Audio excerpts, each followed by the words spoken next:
کرام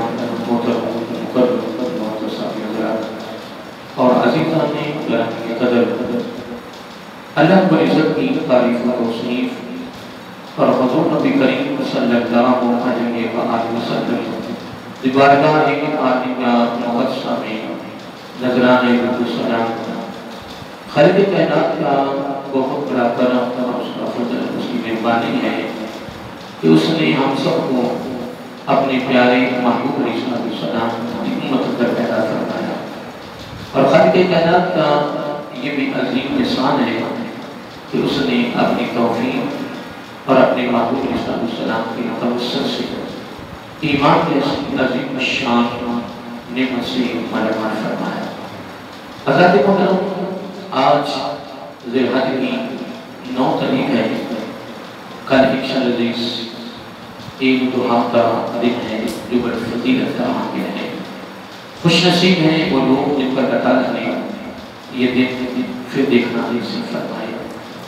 یقیناً اس میں شک نہیں ہے کہ آقا علیہ السلام نے ارشاد فرمایا کہ ذی الحج کا یہ عشرہ جو چل رہا ہے یکم سے لے کر 10 تک اور رمضان مبارک کا آخری عشرہ یعنی 21 سے لے کر 29 یا 30 تک، یعنی یہ دونوں عشرے اللہ تعالیٰ کی بارگاہ میں بہت ہی محبوب ہیں۔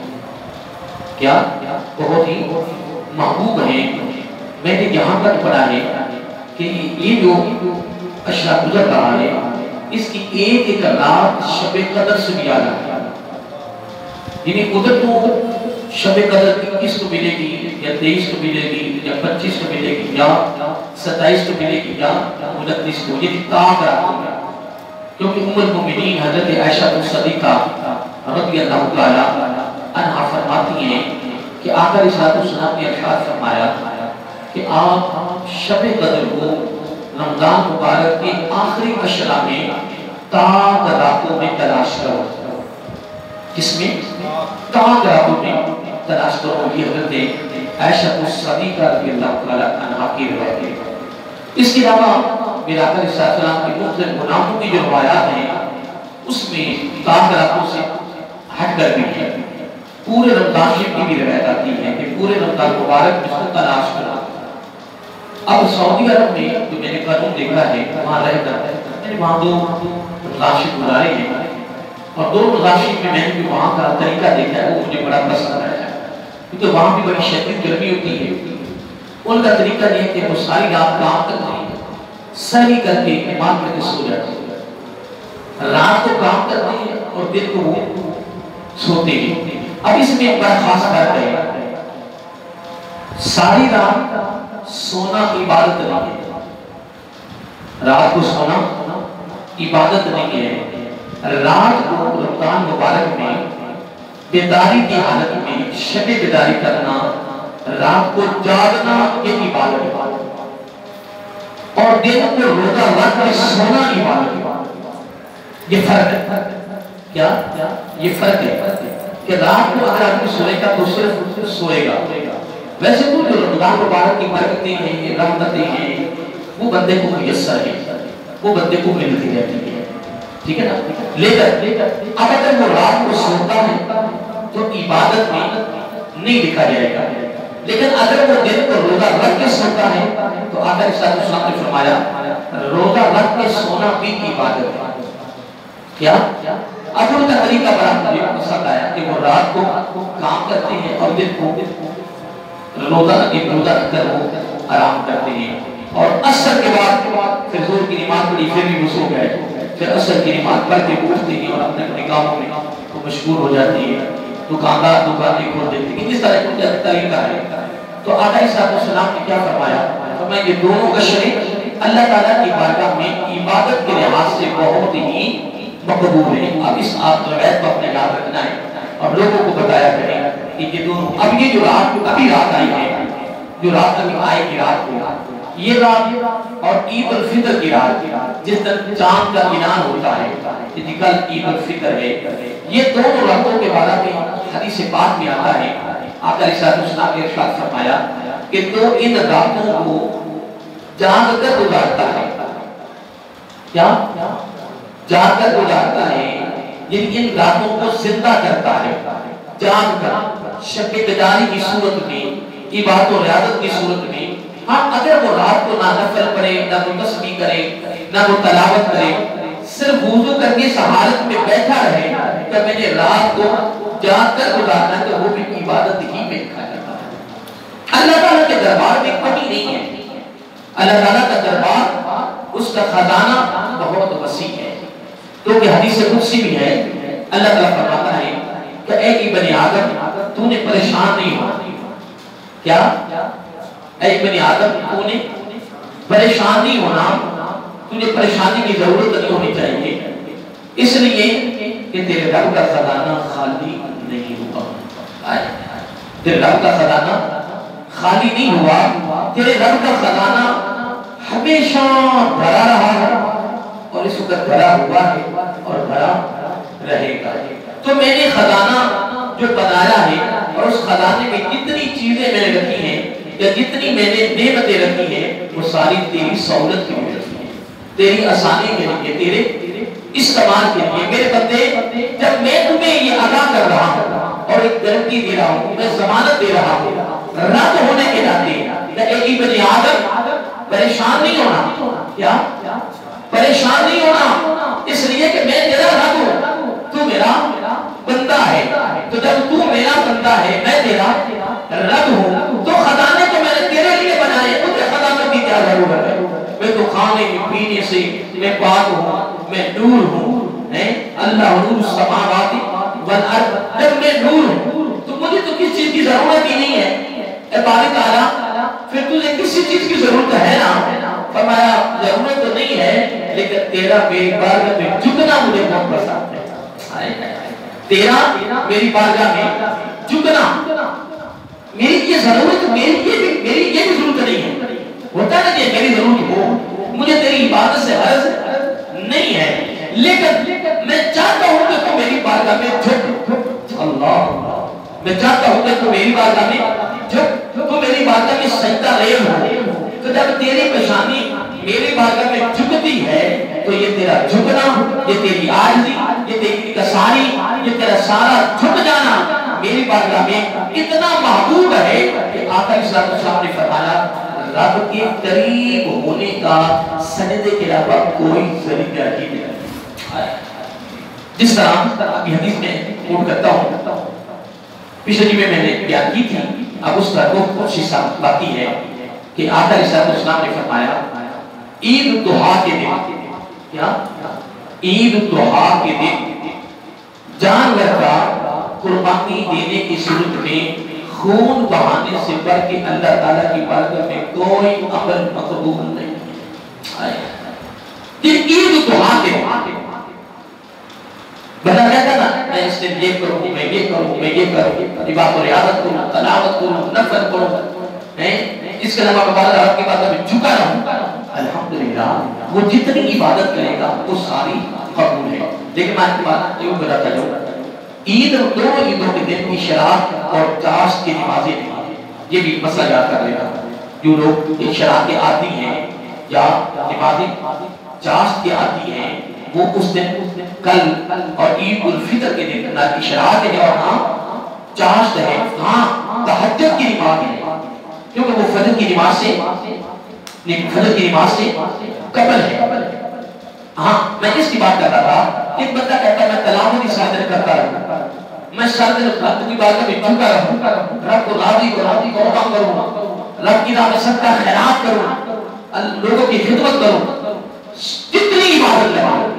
آقا صلی اللہ علیہ وسلم نے ایک چیز بنا فرمایا قربانی والے پورے دن میں وہ جتنی عبادت کر دے تمام عبادتوں سے اعلیٰ مقبول کمال عظیم اگر کوئی عبادت ہے تو وہ قربانی کے جانور کا خون بہانا ہے.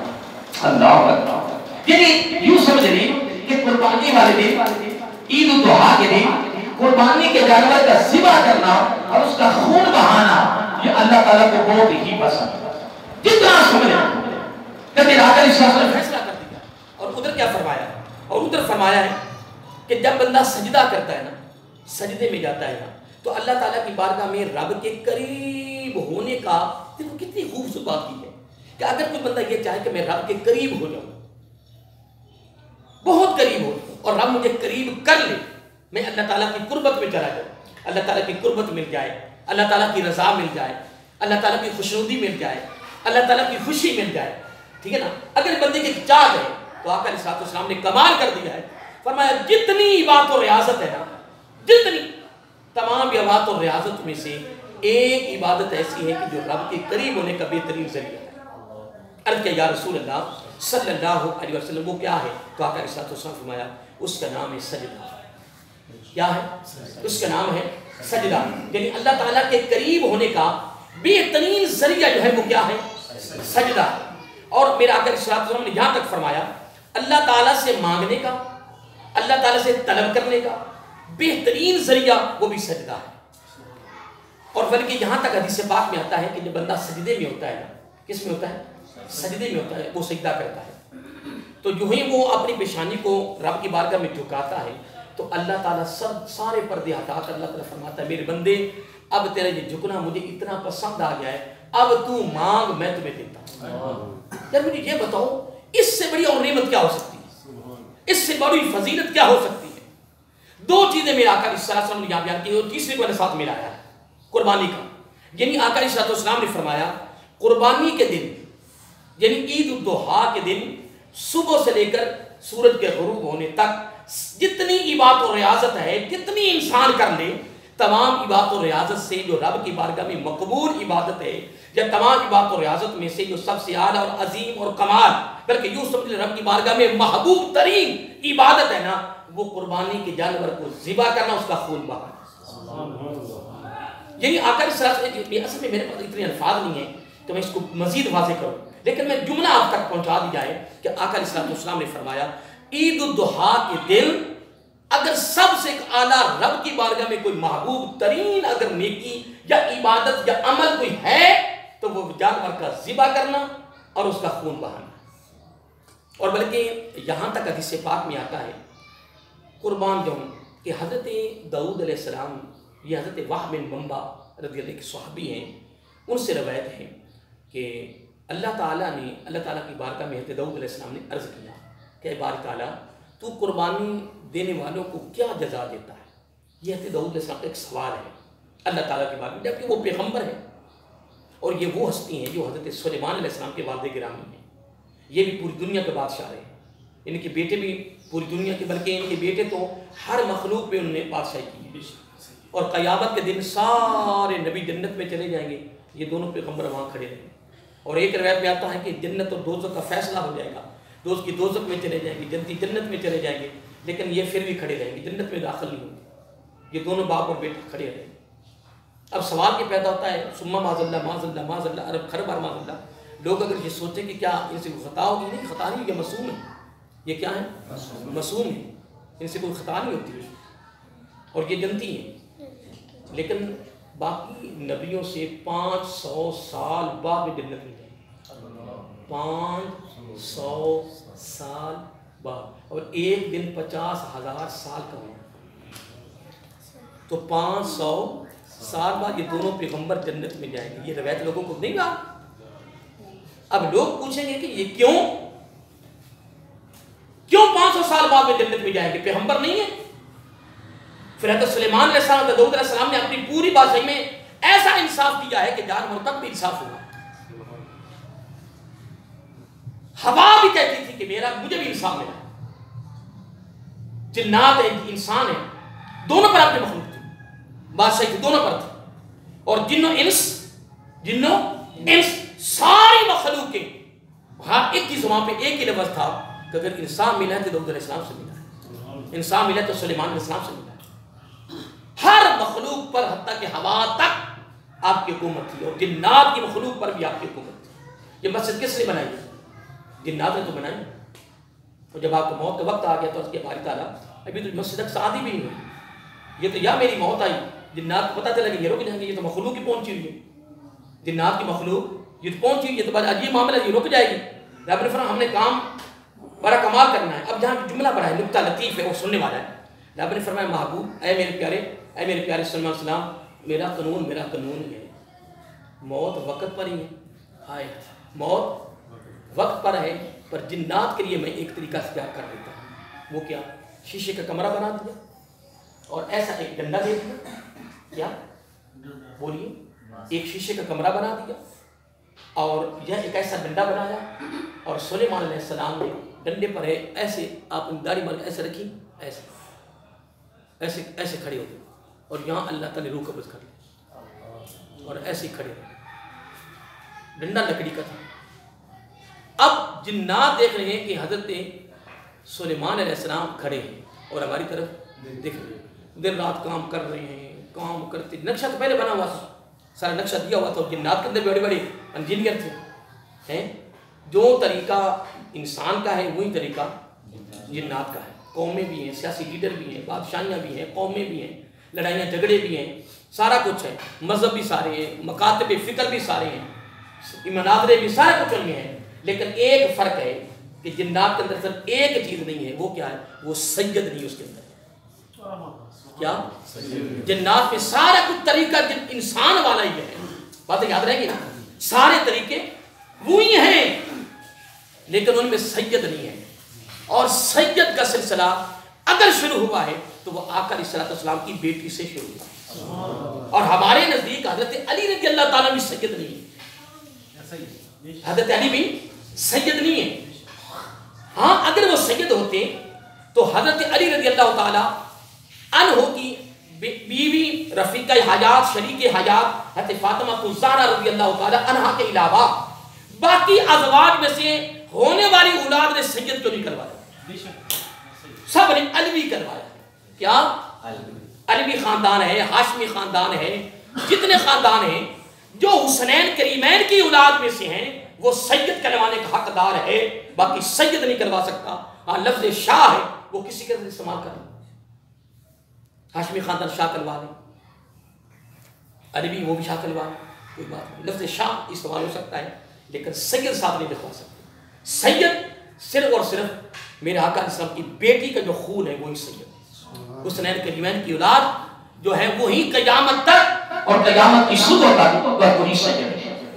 حضرت علی رضی اللہ تعالیٰ عنہ کی سادات میں شامل نہیں ہے۔ میں بات کر رہا ہوں کہ جنات جو ہیں وہ دیکھ رہے تھے، کیا جنات دیکھ رہے تھے کہ حضرت سلیمان علیہ السلام حیات ہیں اور ہماری نگرانی کرتے ہیں۔ دیکھیں اللہ تعالیٰ نے قانون نہیں بدلا، رب نے فرمایا لا یستأخرون ساعۃ ولا یستقدمون، میرا ایک فیصلہ ہے، میرا ایک فیصلہ ہے کہ موت کا لمحہ نہ آگے ہو سکتا ہے نہ پیچھے ہو سکتا ہے، وہ ایک وقت مقرر ہے، اس پر موت آنی ہے۔ دیکھیں حضرت سلیمان علیہ السلام کے لیے ڈنڈا بھی کھڑا کر دیا، یہاں آپ اداری مبارک رکھی اور ہاتھ ایسے کر دیے اور وہاں ایسے کیا کھڑے ہوئے، ساتھ ہی موت آئی، اور کمال یہ ہے کہ ادھر اس لکڑی کو گھن لگنا شروع ہو گیا، کیا لکڑی کو گھن لگنا شروع ہو گیا، تو لکڑی کا خاصہ کیا ہے کہ گھن سے لگنے لگے، ہمارے کیمیکل استعمال کر لیں، یہ کالی لکڑی ہوگی ہے، اب اس کو نہیں لگے گا جی، اس کو کیمیکل لگاؤ گی یہ نہیں ہوگا جی، اس کو پکا ہوگی نہیں ہوگا، وہ ہمارے طریقے ہیں، وہ ہمارے ایک اصول ہے، وہ ہمارا نظام ہے کہ نہیں۔ تمہیں بات کر رہا ہے تو دل ہے، دل کی حفاظت نہ کرو تو دل کو زنگ لگ جاتا ہے، اور اگر اس کی بالکل حفاظت نہ کرو تو اتنا زنگ آلود ہو جاتا ہے کہ کسی کی بات کا دل پہ اثر ہوتا ہی نہیں۔ اللہ تعالیٰ میں یہ بات کر رہا تھا کہ ادھر گھن لگنا شروع ہو گیا، ادھر مسجد اقصی مکمل ہو گئی، اب جنات آ رہے ہیں آپ کی طرف کہ اللہ کے پیغمبر مسجد اقصی مکمل ہو رہی ہے۔ جب وہ کمرے کے قریب آئے تو لکڑی ایسے ہوئی، گھن لگ چکا تھا اور لکڑی بالکل گرنے کے قریب تھی، وہ آ رہے آپ کی طرف کہنے کے لیے، بتانے کے لیے، عرض کرنے کے لیے کہ اللہ کے پیغمبر اب آج الحمدللہ، اور دیکھو مسجد کا مشاہدہ کرو، مسجد کا افتتاح کرو، آج مسجد اقصی مکمل ہو چکی ہے۔ جب وہ قریب آئے لکڑی ایسی ہوئی، آپ نیچے گرے، اندازہ لگائیں کہ رب کا نظام کیسا ہے، رب کا قانون کیسا ہے، موت مقرر وقت پہ آئی ہے اور مسجد اقصی کی تکمیل کا ذریعہ یا راستہ طریقہ وہ اللہ تعالیٰ نے کتنا خوبصورت بنایا. اور پھر میں پڑھ رہا تھا کہ جب جنات کو پتا چلا ان کا تو وصال بڑی دیر سے ہوا ہے، یہ تو کھڑے تھے، تو آپس میں چیخ گوئیاں شروع ہو گئی. اگر ہمیں پتا چل رہا تھا تو ہم کیا تو کام ہی کرتے رہتے. اب یہاں سے وہ نقطہ لطیف نکلتا ہے، وہ کیا؟ وہ ہمارے لیے نصیحت ہے کہ نیکی کر کے نیکی کو ضائع نہ کرنا. مثلاً تو گھر مہمان آ گیا تو اب مہمانواری کرنی کہ نہیں کرنی؟ مجبوراً بھی کرنی ہے کہ نہیں کرنی پڑے. اب ماتھے پہ بالنا ہے تب بھی کرنی ہے، دل میں ملال ہے تب بھی کرنی ہے، غصہ ہے تب بھی کرنی ہے، تنگی ہے تب بھی کرنی ہے. اب مہمان نوازی تو کرنی ہوگی تو شریعت کہتی ہے جب کرنی تو پیسہ ضرور ضائع کرنا ہے. اب محبت میں کر، پیار میں کر، اور کر کے بھی جتانا نہیں ہے، اس کو بتانا نہیں ہے تاکہ نیکی اپنی اللہ کی بات میں قبول ہو. اور یہاں بھی نکتہ لطیف ہے. ویسے تو تیسرے پارے میں اللہ تعالیٰ نے سورۃ بقرہ میں یہ ساری باتیں واضح کی ہوئی ہیں، بیان کی ہوئی ہیں. وہاں بھی نکتہ لطیف ملا کہ جنات نے اپنی کی ہوئی نیکی کو ضائع کر دیا. کہ وہ اگر ہمیں پتہ چل جاتا کہ حضرت سلیمان السلام وصال ہو چکا ہے تو ہم مسجد اقصیٰ کو روک دیتے، کر کے بھی نیکی کو ضائع کر دیا ہے. اب یہاں سے نکتہ لطیف اور سورۃ بقرہ کے حوالے سے ہمیں بھی یہ تعلیم ملتی ہے کہ نیکی کرو اور اس کو ضائع نہ ہونے دو، بلکہ اگر کوئی نیکی کا ذکر بھی کرے تو یا اللہ اور قبول فرما لے، اور اس کو بھی یہی کہے، اس کو بھی یہی کہے یا میں تو کچھ نہیں کر سکا کہ رب کا کرم تھا اس نے اپنی بات کا بھی قبول فرما لیا ہے. تو آئیے میں پھر سے فرمانا چاہتا ہوں کہ آقا علیہ السلام نے کیا ارشاد فرمایا کہ اس دن خون بہانے سے بڑھ کے کوئی نیکی نہیں، رب سے مانگنے کا بہترین طریقہ، رب کے قریب ہونے کا بہترین طریقہ اگر کوئی ہے تو وہ فقط سجدہ ہے. اور یہاں تک اس سے بات یاد آئی کہ اگر ایک شخص سجدے میں ہو، کس میں؟ سجدے میں ہو، تو سجدے میں جاتے ہی مسلم ایک مرتبہ پڑھتا ہے یا رب اغفر لی. کتنی مرتبہ؟ کیا پڑھتا ہے؟ یا رب اغفر لی. یہ صحیح مسلم شریف کی حدیث ہے. آقا علیہ السلام نے فرمایا اللہ تعالیٰ کی قریب یا اس کی بارگاہ میں یا اس کے ہاں یہ اتنا کمال عمل ہے کہ اس نے صرف خلوص نیت سے ایک مرتبہ پڑھا ہے یا رب اغفر لی. پیشانی زمین سے جدا بعد میں ہوتی ہے، اللہ تعالیٰ اس کی بخشش پہلے فرما دیتا ہے، اس کے ماضی کے سارے گناہ پہلے فرما دیتا ہے. دیکھیں جس طرح میں نے گزشتہ جمعہ پر آپ کو میں بتا دیا تھا، باقی آپ کی قسمت مقدر ہے کہ آپ نے روزہ رکھا یا نہیں رکھا. میں نے آپ کو بتا دیا تھا کہ یکم سے 9 تک یہ لگاتار مسلسل روزے رکھنے کا کمال ہے، اور اس کی ایک ایک رات شب قدر سے بھی آتی ہے. لیکن اس میں ہم بھی بڑے محروم رہے ہیں. چاہیے تو یہ تھا کہ ہم یہ ساری راتیں جاگ کے گزارتے ہیں. اور ضروری یہ نہیں ہے کہ رات کو تسبیح کرنی ہے، تلاوت کرنی ہے، نفل کرنی ہے، نہیں. جو عشاء کے بعد کر کے وضو کرتے ویسے ساری رات کچھ نہ کر اس نیت سے بہتر ہے کہ میں نے شب براری کرنی ہے تو تیری ساری رات شب قدر سے بھی اعلیٰ لکھی جائے گی. لیکن پھر میں نے کہا کہ آقا علیہ السلام نے رعایت کی کہ چلو اگر سارے روزے نہ رکھے جائے تو یہ نامی کا روزہ رکھنا ہے. نامی کا روزہ ایک روزہ اتنی فضیلت کا حامل ہے کہ روزہ رکھا ہے تو 1 سال قبل کے بھی گناہ معاف کفارہ کرتا ہے، اور 1 سال بعد کے گناہ کو بھی کفارہ کرتا ہے. اور ایک بات میں آپ کو بتا دوں جو بڑی قابل توجہ ہے کہ جنہوں نے آمی سے روزہ رکھا ہے یا گھر میں سے روزہ رکھا ہے، ان کو بتانا ہے کہ افطاری کے وقت کم از کم تھوڑی دیر بیٹھ جائیں. اس روزے کی افطاری کے وقت بھی جس طرح رمضان والا کی افطاری کی قبولیت کی خاص گھڑی ہوتی ہے، وہ آمین کہتا ہے تو دریا کی مچھلیاں تک یعنی تری کی جو مخلوق ہے وہ بھی آمین کہتی ہے، اور فرشتے بھی آمین کہتے ہیں اس کی دعا بھروس کی مناجات پر. اور آج کے روزے کی افطاری کے موقع پر بھی فرشتے اترتے ہیں اور اس کی مناجات پر آمین کہتے ہیں. اب مجھے یہ بتاؤ کہ دعا تو قبول کرنی اللہ تعالیٰ نے، تو رب نے کیا کو بھیجا فرشتوں کو کہ اس کی مناجات پر آمین کہیں. تو آمین کا مطلب یا اللہ قبول فرما. آمین کا کیا مطلب ہے؟ قبول فرما. تو جب رب نے ہی ان کے بھیجا ہے تو ان کو طریقہ بھی بتایا کہ تمہارا کام ہے آمین کہنا، تو قبول رب نے کرنا ہے. اس کا مطلب ہے سارا کھیل اور یہ سارا کام اللہ تعالیٰ خود نہیں کرتا ہے اور بندے کی بخشش کا ذریعہ بنا رہا ہے. ہمیں حدیث پاک میں پڑھا تھا کہ حضرت داؤد علیہ السلام کی میں بات کرنے لگا، پھر میں کافی آگے چلا گیا، پھر میں پورا وہ عمل بیان کر دیا. تو میں بات کر رہا تھا کہ یہ کتنے 100 سال جنت کے بعد میں جائیں گے؟ 500 سال. ایک سوال پیدا ہوتا ہے کہ کیا معاذ اللہ سنہ معاذ اللہ کیا کسی کو گناہ ہو گیا؟ نہیں محترم، یہ معصوم ہیں، یہ بخشے ہوئے ہیں، یہ جنتی ہیں، لیکن یہ دونوں رہے بادشاہ، وقت کرے ہیں سربراہ، اور سربراہ پوری کائنات کے تھے اور ہر مخلوق کے سربراہ تھے. ان کا حساب و کتاب شروع ہوگا. یہ سربراہ یہ نہ سمجھے کہ ہم بغیر حساب و کتاب کے جنت میں جائیں گے. جتنی اس نے سربراہی کی ہے اور جتنی مخلوق پہ کی ہے، جس علاقے تک کی ہے، ایک چیز کا حساب دینا ہوگا، پھر وہ جنت میں جائے گا. تو ان کا حساب و کتاب، یہ مسئلہ یاد رکھنا ہے کہ ان کا حساب و کتاب شروع کیوں سکتا ہے نا کہ کیوں باپ بیٹا ہے. تو آپ بتا سکتے ہیں کہ یہ دونوں باپ بیٹا بادشاہ ہیں اور پوری دنیا کے رہے ہیں، ساری کائنات کے. ان کا حساب و کتاب شروع ہوگا اور حساب دیتے دیتے 500 سال گزر گئے، لیکن اپنے حساب میں یہ کلیگر اور شفاف ہوں گے. یعنی کلیگر ہونے کے باوجود بھی رب نے حساب و کتاب کے بغیر جنت میں نہیں جانے دیا. جس طرح میں نے وہ روایت پیش کی تھی جو حضرت عمر فاروق رضی اللہ تعالیٰ عنہ سے پوچھا گیا کہ آپ کو کسی چیز سے ڈر بھی لگتا ہے؟ تو آپ نے فرمایا اس دن سے، یعنی قیامت کے دن سے ڈر لگتا ہے جس دن مجھ سمیت، کیا فرمایا؟